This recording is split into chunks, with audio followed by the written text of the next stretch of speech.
What's the craziest thing you did for a crush? For me, I wore a Chinese dress and performed at her school's talent show. I was not from the same school.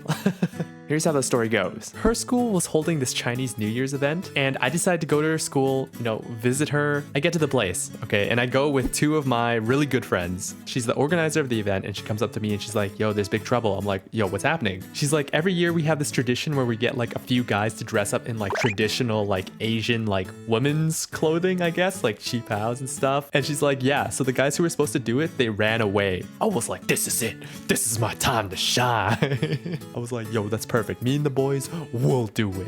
And she's like, really? That'd be a great help. And I'm like, yeah.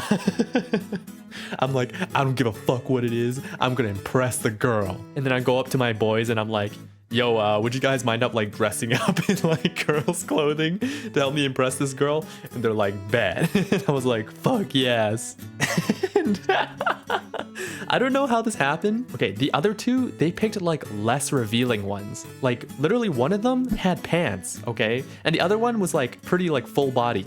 But mine was like fucking risque, okay? There was like a fucking seam and you could see my boxers like peeking out from like the seam. And I'm like, what am I doing? We come out of the washroom and it's almost time for the event. And so like as we're going through the hallway to get to the stage, there's like a bunch of like backstage people who are like cheering for us and like, yeah, like get them.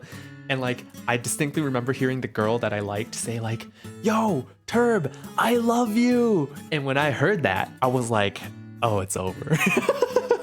I was like, there's no chance this girl likes me at all. But I was like, whatever, fuck it. It's my time and the boys' time to shine right now. So we get up on stage. Okay, it's so fucking bright. There's so many people. I don't know, there's gotta be like 200 people maybe. And I'm just flexing, okay? I'm just flexing. I don't know, doing death parade poses. I don't know what the other boys were doing. And honestly, I think it was a success. After the event, I was thinking to myself like, even if she doesn't like me, I had a good time, man. I'm glad I did this. So the moral of the story is, if you want to do dumb shit to impress your crush, that's a good idea. Because it'll probably be a good memory in the end anyways.